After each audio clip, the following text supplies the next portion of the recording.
Hello and welcome to the National Security Conversation. In this special edition of the NSC, we will have a panel discussion on the Indo-Pacific and the South China Sea. Indo-Pacific and the Quad, or the Quadrilateral Security Dialogue among India, United States, Japan, and Australia, have been in the news lately and in many ways are the flavor of the season. A great deal of this new focus on the Quad and the Indo-Pacific is due to the increasing, growing Chinese belligerence in the region. So today, we will be discussing these issues mainly from the perspective of Australia and New Zealand, both of whom have become increasingly wary of the Chinese interference and aggression in the region. So how do Australia and New Zealand view the Indo-Pacific and the South China Sea, and what are their interests there? How do the two countries and their strategic elites assess the Chinese behavior in the region? How is the Quad viewed in Wellington and Canberra, and how do they see India's role in the growing discourse on the Indo-Pacific, as it were? To discuss these issues, I have an excellent panel today. Anne-Marie Brady is a professor at the University of Canterbury and a global fellow at the Wilson Center, United States. She is the author of several important books on China. Dr. David Capie is an associate professor in international relations at the Victoria University in New Zealand. Dr. Euan Graham is a senior fellow for Asia-Pacific Security at the International Institute for Strategic Studies. Let me request Dr. Capie to give his initial remarks. Well, thanks very much, Happymon. It's a real pleasure to have the chance to talk to you this morning in Delhi and this evening here in Wellington. I apologize for a few technical difficulties in joining the webinar. I'm now talking to my phone, so if I miss anything, please don't hesitate to jump in and ask me to clarify something. I've missed the opening remarks, but what I thought I might do is just provide very briefly a little bit of context about how, first of all, let me just say it's a pleasure to be here to have the chance to share some views on how New Zealand understands Indo-Pacific and is thinking about the South China Sea, and especially to be with good friend Euan and Marie. What I thought I would do is, I think the most interesting thing is to get onto the questions and the discussions, but just maybe I thought I might make a few brief remarks to sort of set the scene in terms of to give some of your listeners and viewers a bit of an understanding of how New Zealand has thought about the region and about security for the last couple of decades, and how I think some of that is beginning to change. And I think that the first point I would make is that I would say that until relatively recently, the idea of the Asia-Pacific as the organizing concept for the region has actually been a concept and a structure that has actually suited New Zealand really well. It's a region that includes all of our most important trading partners. It's a region of enormous economic dynamism. Our two most important trading partners, of course, Australia and China. China now our biggest export market. It's been a region that has not just been economically dynamic, but it's also seen the evolution of an inclusive multilateral regional architecture, both in terms of security through the ASEAN institutions, the EAS, the ARF, ADMM+, and so on.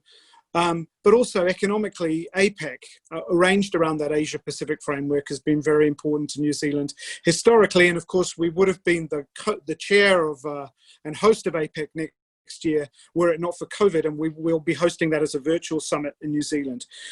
And I think that the Asia-Pacific, for much of the last sort of 20 years, has been a region in which New Zealand's been able to enjoy the opportunities of developing a vital economic relationship with China, while at the same time rebuilding and developing a close security relationship with the United States. And some of your listeners might not know, but obviously through to about 2010, the defense relationship with the United States was pretty cool after the disputes of the 1980s. But since in the last 10 years, that relationship has developed enormously and very, very quickly. So the Asia-Pacific region, I think, suited New Zealand pretty well, but I think that the view of the region has changed over the last 5 years and has become one where the opportunities in the region have seemed to be balanced with a lot more risk and a lot more uncertainty. And New Zealand's thinking about the region, I think, has changed along with that, and has changed, I think, in particular with the term of the current government here in Wellington since 2017. So, for example, we saw in 2018 a new defence white paper, strategic defence policy statement that was quite, for New Zealand, quite straightforward in expressing its concerns about China's actions in the region and China's actions in the South China Sea. We've seen numerous comments from ministers about the need to look at the South Pacific and see that as a region of increasing strategic competition and contestation, where New Zealand and like-minded partners are increasingly losing their influence, and the need to do more in the New Zealand language, to have a reset to do more in the South Pacific. And we've also seen, I think, a deepening of bilateral relationships with what might be called Indo-Pacific partners. The New Zealand-Japan relationship has stepped ahead, including in the security area. And of course, there's been a growing interest in deepening a relationship with India.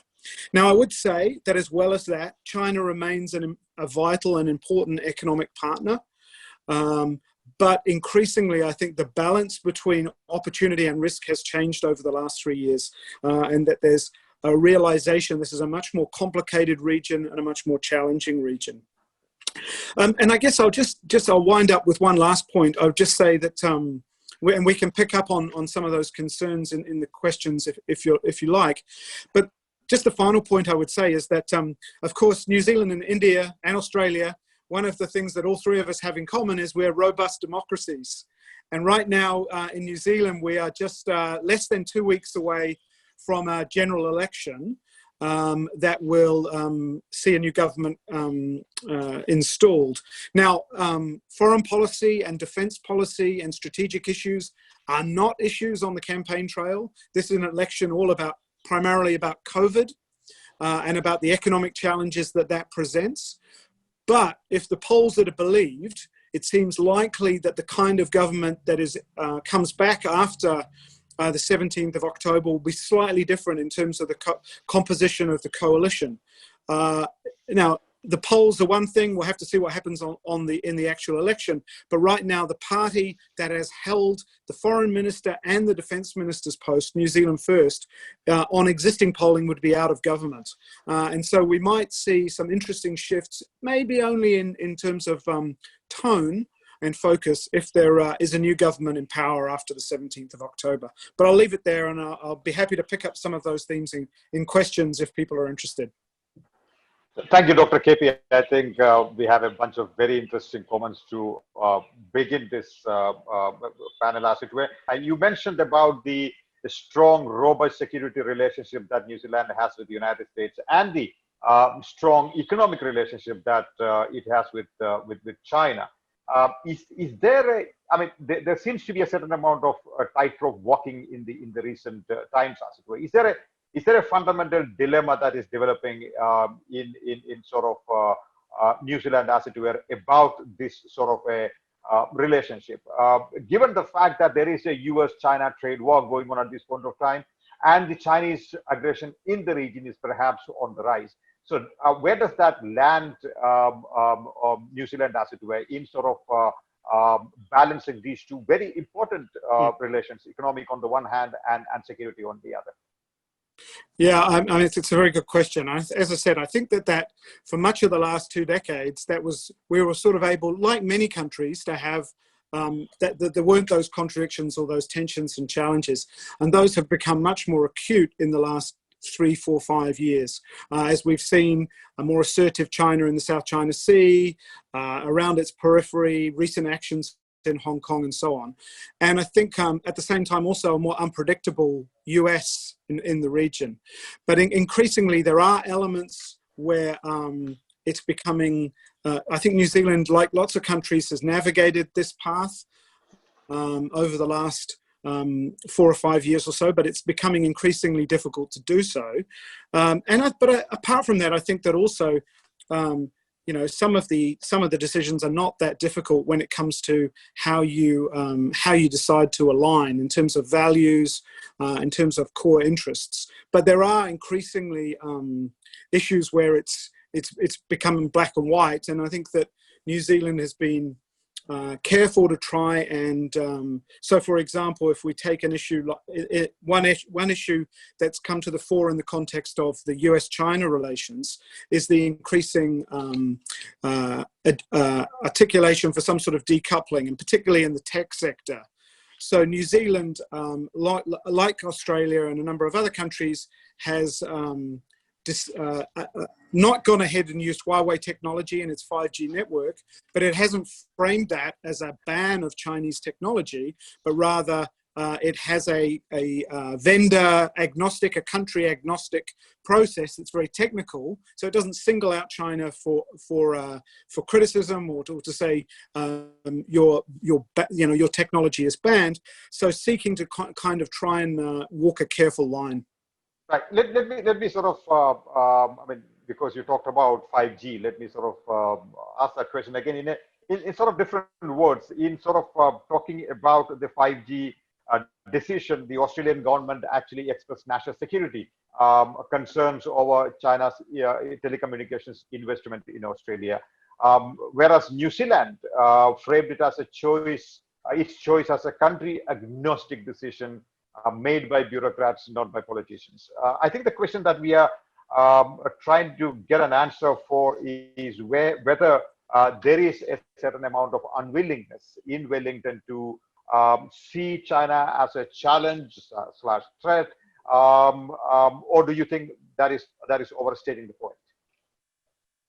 Well, I think, if you look at for example, the Strategic Defence Policy Statement that came out in 2018, it had a section in the various challenges to New Zealand's security interests that it talked about. It had a section talking about emerging spheres of influence and talking about the rise of coercion and the willingness to use hard power to challenge some important aspects of the rules-based order. And it named quite explicitly China there, along with Russia and a couple of other countries. So I think that, if you look at more recent issues, New Zealand has signed up to a letter in the UN expressing concerns about the treatment of the Uyghurs in Xinjiang. You've seen statements that have expressed concern about the extension of the national security law in Hong Kong. So all of these, I think, are pretty straightforward. You might say there is difference in tone in some of the statements between New Zealand and some of its like-minded partners, but I think that sometimes some of those claims are exaggerated, and I think there is there's probably some utility to New Zealand to be have a slightly nuanced position where it has its own national interests, but I don't think that I think it's been pretty clear in expressing those areas where there are, and the Prime Minister talked about this in a speech in July, where she said we have a mature relationship with China now, and New Zealand talks openly about those areas where we have some important differences. Right. Thank you so much, Dr. Capie. I'm delighted that we have Professor Anne-Marie Brady on the panel now. I was wondering if you could give us your insights, and then we can perhaps go into the question and answer segment. Well, I've been part of the conversation in New Zealand and our relationship with China, and I had a paper called Magic Weapons, China's Political Influence Activities under Xi Jinping, which if people are interested, they can have a look at it on the website of the Wilson Centre, and that used New Zealand as a case study of the Chinese Communist Party's political influence activities, or political interference, in fact, is the term which Australia my own government has made it very clear. We're talking about interference here, and influence is something different. But when I wrote my paper, it was the early sort of stages when we're starting to talk about this, and it's evidence-based, based on my 30 years of research on the CCP and what they say that they intend to do what their methods are, their approaches are for trying to shape, more than shape political opinion in different countries, actually to determine policies in some areas and to neutralise opposition.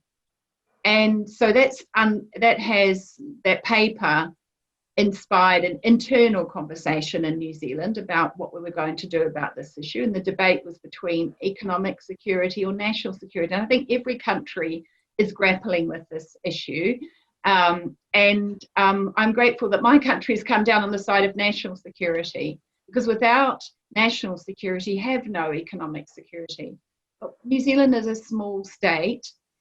Although we have a saying you often hear that we punch above our weight, which is a terrible cliche, I don't think we're going to be punching anybody in the eye on this one. So what we've been doing, as I wrote about in an article in The Diplomat that I recommend to you, that came out in July this year, is on a case-by-case basis. New Zealand has been looking at different aspects of our relationship with China. And I have been constantly urging our government and in discussions in New Zealand that we should engage with China where we can, but set good boundaries. To have a healthy relationship with anyone, you have good boundaries. And those boundaries mean, for example, that we should not have interference in our political system, that our New Zealand Chinese diaspora should not, that they should not have the Ministry of State Security and others putting pressure on them, and that they don't have freedom of speech and freedom of association in our societies. Their Chinese language media is forced to follow the Xinhua line, and any people in the New Zealand Chinese community who speak out on issues critical of the CCP are put under a lot of pressure by various proxies or in fact government officials as well. So those are the examples of where we would like a healthy relationship where those kind of things wouldn't happen. But it's because these problems have been going on for such a long time, it's actually quite hard to affect change, as Australia is finding, even though Australia is ahead of everybody in some quite robust laws. The challenge is to use those laws. And New Zealand is a democracy, so each change we make, each legislative change must go through a democratic process and be consulted and have buy-in from the community. So New Zealand has made adjustment in its China policy, and I think the COVID experience has very much strengthened that. New Zealand had in March, we were being told that China would not give PPE to New Zealand. We had very short supply. We had about 2 weeks supply, our Minister of Health told us, and China was denying New Zealand access to PPE because we'd closed our borders to China. So things like that have sharpened thinking in New Zealand. But again, we're a small state. We work with like-minded states and we focus on what we can do, what we have control of, which is our own legislation. So that's New Zealand's process on these issues. And beyond that, in our foreign policy, our coalition government of the last 3 years have followed a very proactive foreign policy focusing on our region, the Pacific Reset. And initially, our government was cautious in the new discussion about the Indo-Pacific discussion and whether or not where that fit in with our own policy. But I think I've observed that New Zealand is quite keen to partner with Australia and the US and France and the Pacific partners where we can to enhance what we are already doing. So, for example, the BOE agreement was signed during this time of this coalition government between the Pacific Island Forum states, which for the first time introduced security as part of the conversation between the Pacific Island Forum states. So I think there's been a steady evolution of New Zealand's thinking about these issues that reflects our history and our independent foreign policy and our size and our place in the world. And so I see it as an ongoing conversation. Thank you, Professor. You've made some very, very interesting, sharp comments there. If I may begin with a question. In your 2017 article entitled Magic Weapons, China's Political Influence Activities under Xi Jinping, you wrote that New Zealand needs to face up to some of the political differences and challenges in the New Zealand-China relationship and investigate the extent and impact of China's political influence activities in our democracy. Do you think the government of New Zealand has taken your advice seriously? Oh, yes, they have. And so, as I said, that paper inspired an internal conversation. And one of the results was a 1-year inquiry into foreign interference in our political system. And that led to legislative changes. There was change to political donation funding laws, and the Minister of Justice, Andrew Little, said that if his party was to become in government again, and the polls look like that there will be further legislation. And there was a subsequent inquiry into foreign interference in our local government, which went on for about 10 months, and it had to conclude only because the Parliament has come to an end, but that doesn't preclude it being taken up at the next Parliament. And some MPs are interested in an inquiry into foreign interference in our universities.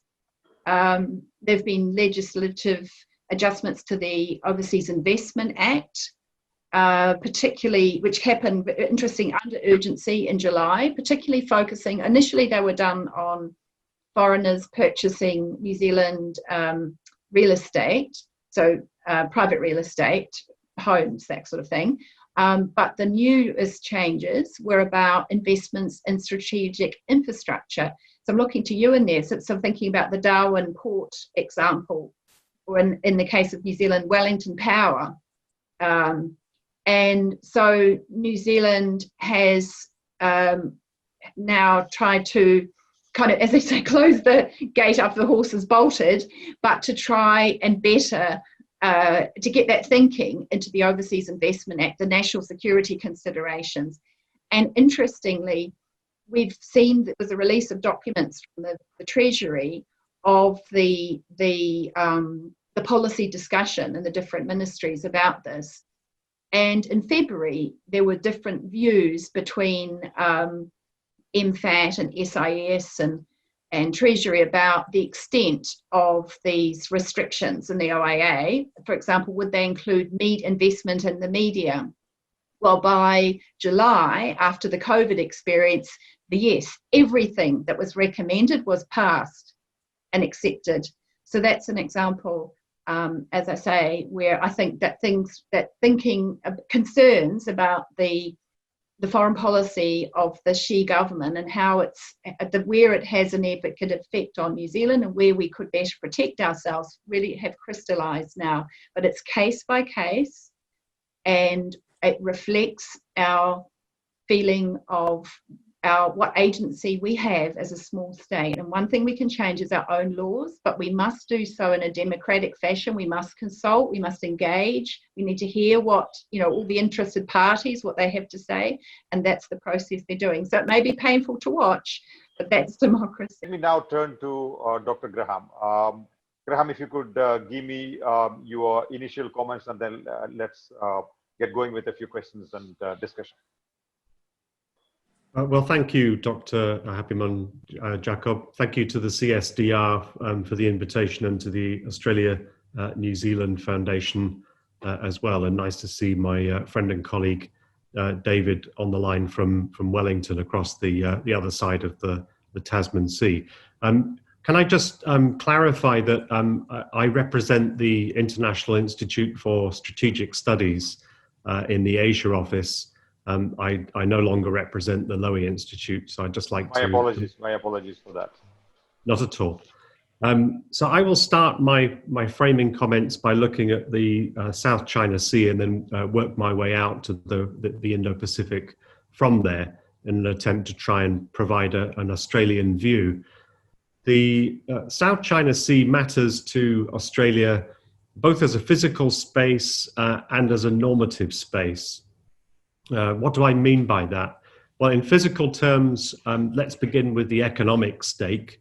It's important for Australia because a substantial proportion of Australia's trade passes through the South China Sea, exports as well as imports. Now, of course, a large proportion of that is composed of exports going to China, but not all of it. There is also trade to Japan and to Korea, Taiwan and other places composed of mineral ores and energy. So it's important for Australia's prosperity, and that is part of its direct physical economic value. It also matters to Australia as part of Australia's direct area of defence concern. So the government released an update on defence policy, a strategic update in July, and that underlined the importance of the South China Sea to Australia. It connects to the approaches to Australia as if you like, as the body of water that divides China on the one hand and the Indonesian archipelago on the other. And Australia, reflecting that, has long-standing defence ties in Southeast Asia with countries that fringe the South China Sea, especially with Malaysia and Singapore through the five-power defence arrangements. From Malaysia, Australia continues to do surveillance over flights of the South China Sea from the Butterworth Air Base near Penang. But in recent years, Australia has also pursued linkages with new partners such as Vietnam and the Philippines, and also deploys its Navy and Air Force on a more distributed footing from those countries. On a personal note, I was lucky last year to be an academic embedded with the Indo-Pacific Endeavour exercise, which takes an Australian naval task group, which actually spent the first part of its exercise in South Asia, including major bilateral exercises with the Indian Navy. But I joined it in Vietnam and did the transit from there, which lasted 3 days, down to Singapore. So I had some sense of what it's like to be embedded in an Australian warship undertaking defence diplomacy in recognition of those important relationships such as Vietnam, Singapore, Malaysia, and others. And of course, India is also important as an Australian bilateral defence partner, and that Navy-to-Navy relationship has gone from strength to strength. It's had its ups and downs historically, but we may hopefully be on track to Australia being invited to join the Malabar exercises. Let's see if we get an announcement from the External Affairs Minister Jai Shankar in Tokyo later this week. I also said that the South China Sea matters as a normative space. That sounds rather abstract, but in some ways it's the most important value of the South China Sea, because it's really its value as a precedent for the norms it sets internationally, what Canberra likes to call the international rules-based order. That if Australia allows China essentially to browbeat its Southeast Asian neighbours into submission, that is going to make it more difficult for Australia to maintain a favourable balance of influence and access in regions much closer to it, including maritime Southeast Asia, the Northeast Indian Ocean, and the South Pacific, as David has already talked about. So really it matters as a precedent, and that's why I think there's such a high political value given to it, and that explains why Australia remains diplomatically active on the South China Sea, recently posting a note verbal to the United Nations, making clear its reasons for not accepting China's excessive claims, together with other countries in the South China Sea.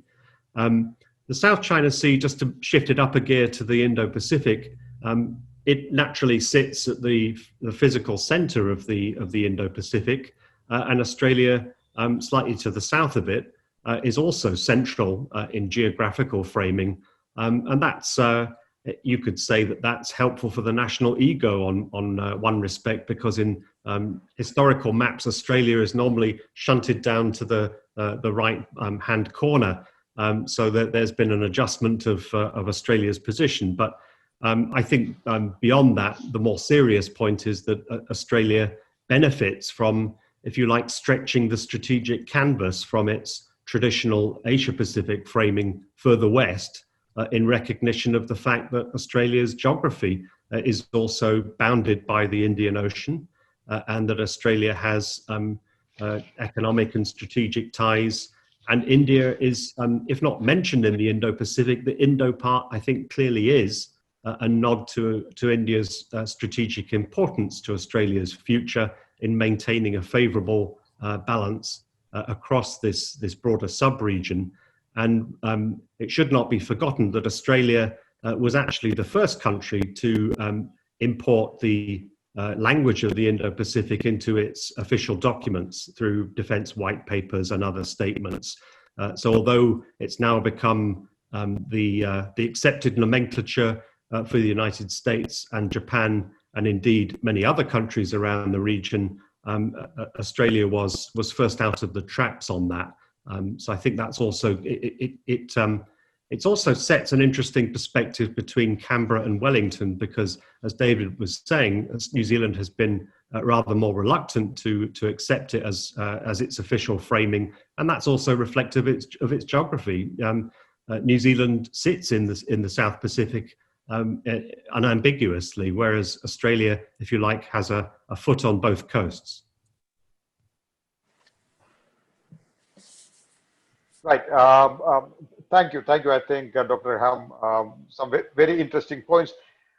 Here is a question for you. You mentioned exercise in Malabar, and there has been some reluctance on the Indian side in the past to have to send an invitation to Canberra to be a part of this exercise. Do you think this reluctance will perhaps now dissipate a little, given the standoff between India and China on the line of active control? How do you sort of see it from an Australian perspective? What's happening between China and India, and how it might impact India's own risk-taking tendencies, as it were, in the region?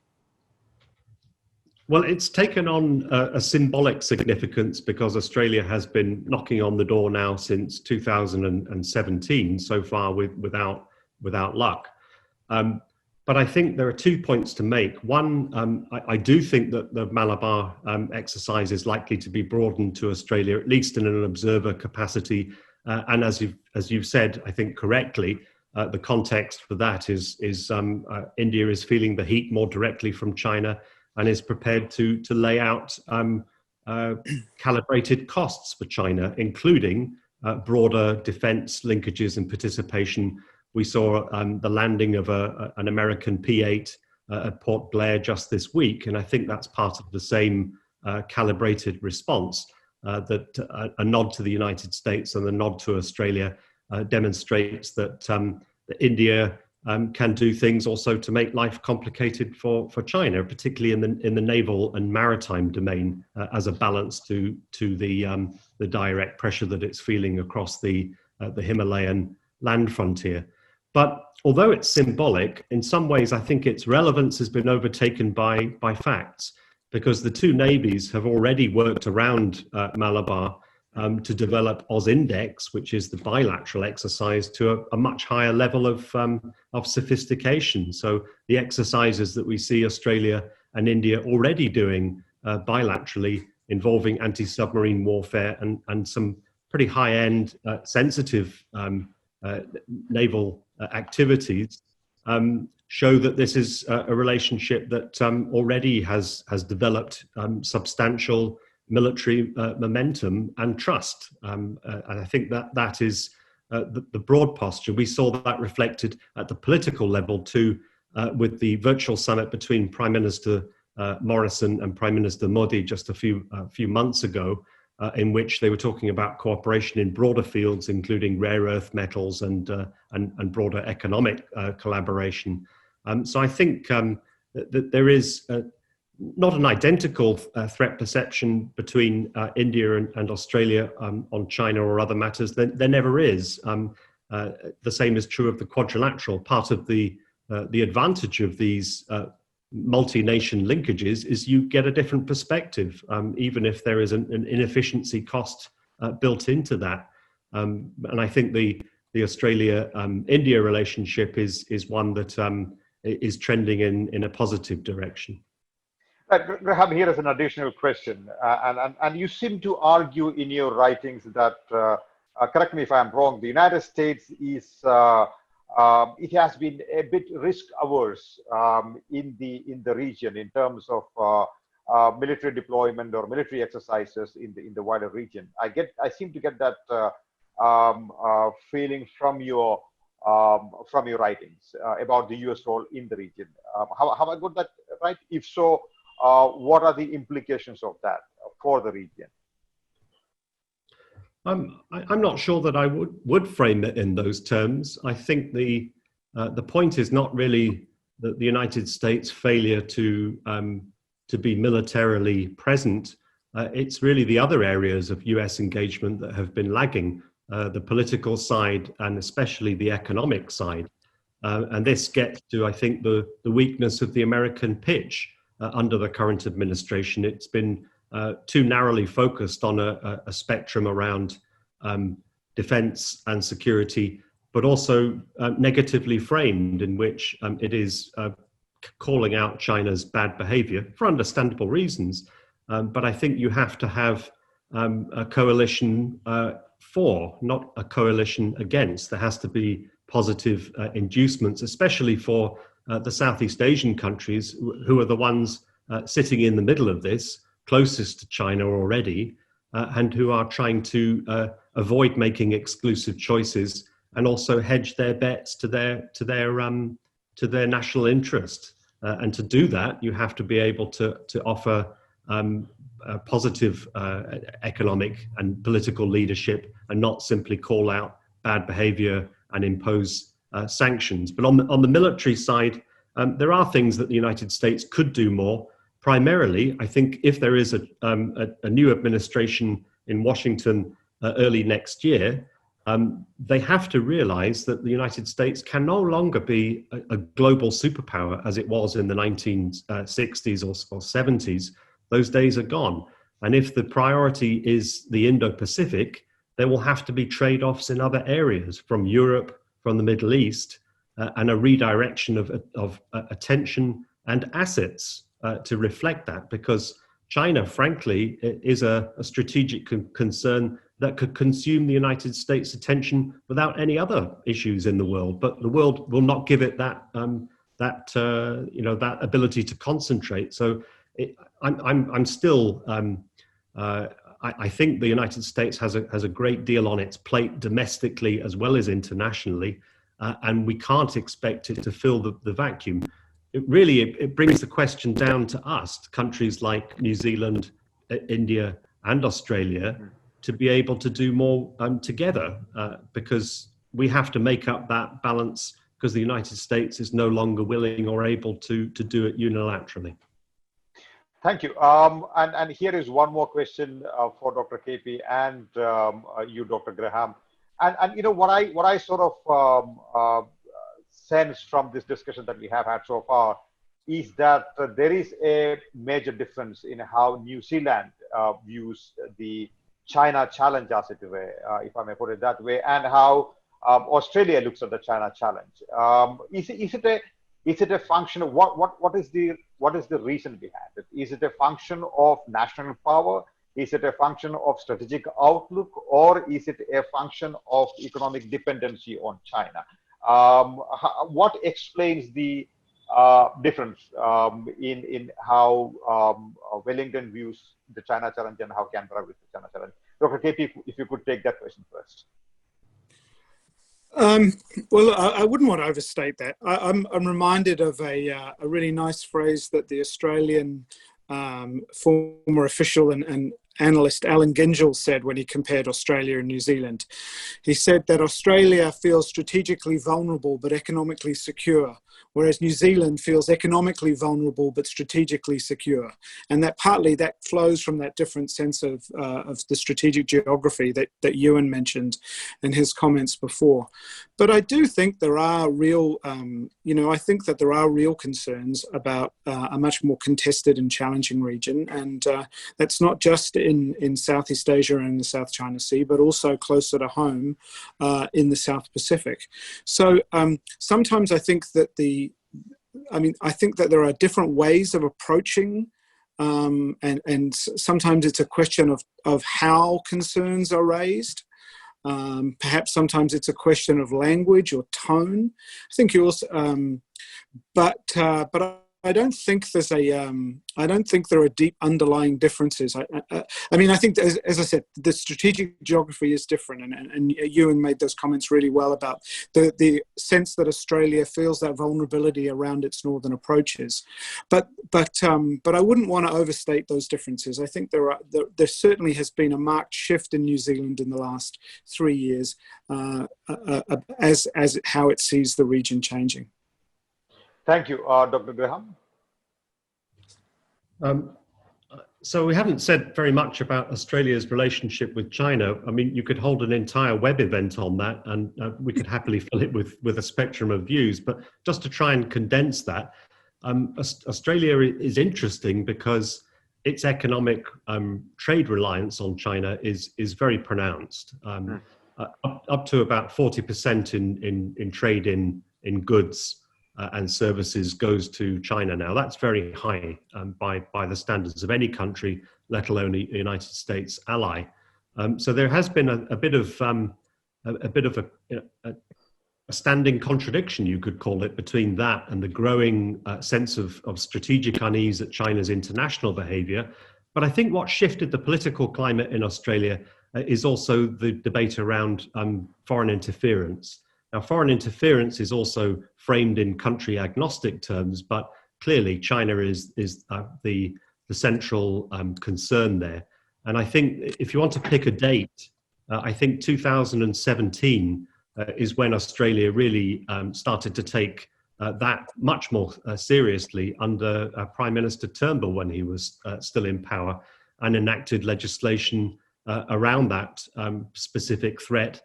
After it became clear that standing senators at the federal level were in some senses compromised in their stance because of the closeness of their funding ties to people who were representing the interests of the Chinese government. So I think there was a very pronounced wake-up call, even though it's the same government that elevated the China-Australia relationship to a comprehensive strategic partnership back in 2013.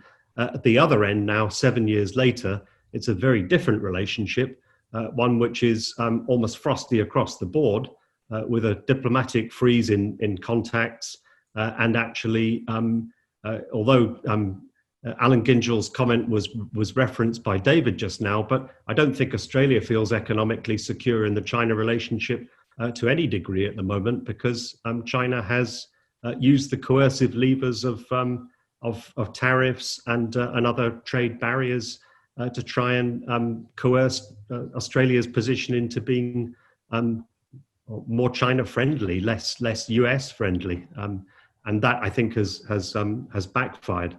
It's still an involved, an ongoing process, and I think the Australian debate has not unequivocally shifted in a way that there are still pro-China voices represented at all levels. But I think the shift in government policy has been pronounced in the last 4 years. By way of concluding remarks, I just want to mention that sitting in New Delhi, right in the north of the country, Australia and New Zealand look very far away from Delhi, right? I mean, we have traditionally been preoccupied with a continental grand strategy, as it were, and really almost never looked seaward. People always accused the Indian strategies of having a certain amount of sea blindness, as it were.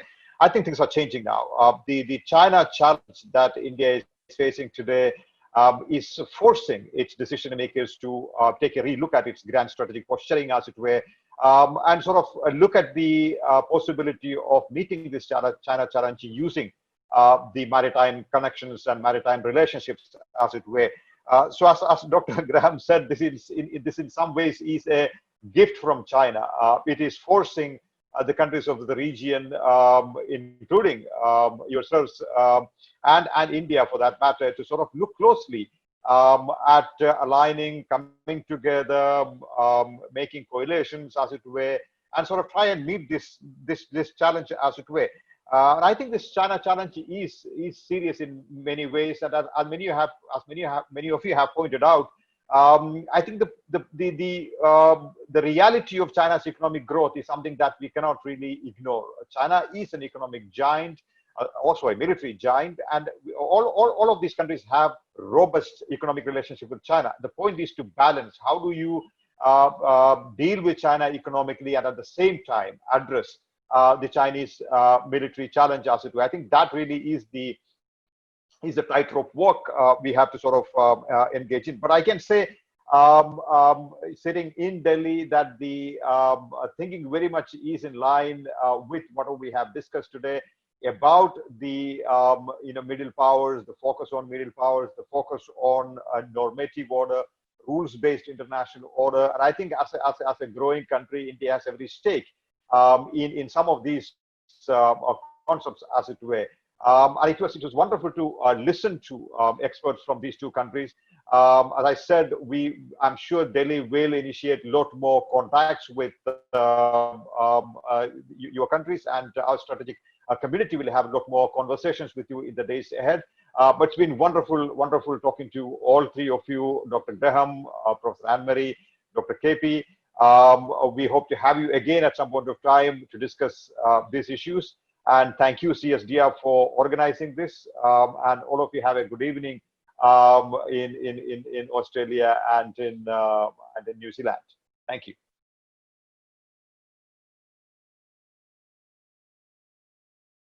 To receive instant updates on all videos from The Wire, click the subscribe button and hit the bell icon. Pay to support independent journalism. Click the link in the description and choose the amount you want to pay.